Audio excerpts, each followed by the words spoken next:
It's been nearly a year since Edward Hospital in Naperville reported its first case of COVID-19. On March 22, 2020, the hospital announced it was treating 4 inpatients with the novel coronavirus. Lindsay Cerchio, a nurse in the intensive care unit at Edward, volunteered to treat the hospital's first patient with COVID-19. At the time, everybody was obviously scared and freaked out about it. And I live alone. I live with my dog. So I was like, okay, well, I don't live, with anybody who's immunocompromised or any like at-risk population at home. So I volunteered to take it. And then, just a few short weeks after that, everybody on the unit was having a COVID patient. So The influx of COVID-19 patients forced Edward to cancel elective surgeries for a couple of months and reconfigure other units at the hospital to aid its emergency one. In addition, the Naperville hospital set up a blue tent outside of its building in case of a surge. I walked through the tent out in the ER drive, and I thought, yeah, this is a pandemic.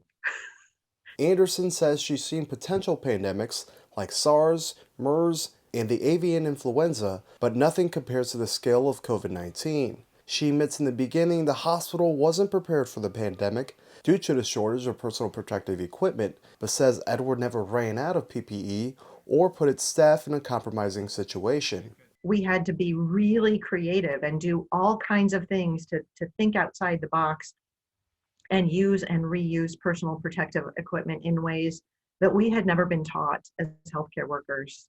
Around the same time, an outpouring of support came from community members with kind gestures like providing frontline healthcare workers with free food, signs of gratitude, and PPE donations. Cerchio said that support meant the world to her and kept her going through some rough days. She highlighted a note that a young girl wrote to her as a source of motivation. 1, fold napkin, 2, staple rubber bands, 3, put it on, because she said that she wanted to make me a mask so I could go to the store too. So she made me a paper towel napkin mask, and it's actually really cute and adorable. And that was, it was goofy and funny and sweet. So I loved that. So she made a mask that you could kind of wear if you wanted, but COVID-19 patients at Edward declined last summer, but spiked in the fall and winter.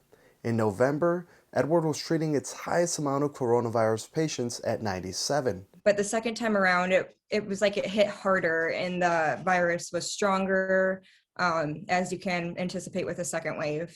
And there were times where every bed in our unit was full and there were other patients that needed to be in the ICU. So it was really hard to juggle, who needs to be in the ICU, who can we transfer out, what can we do? Cerchio said the pandemic also had an effect on Edward's staff, resulting in a lot of turnover at the hospital. As things seemed bleak, Edward, along with the rest of the world, received some much-needed help in the form of a vaccine. COVID-19 vaccine doses first arrived at Edward on December 17, 2020, and not long after, cases at the hospital began to drop. It was just such a feeling of hope and gratitude and excitement.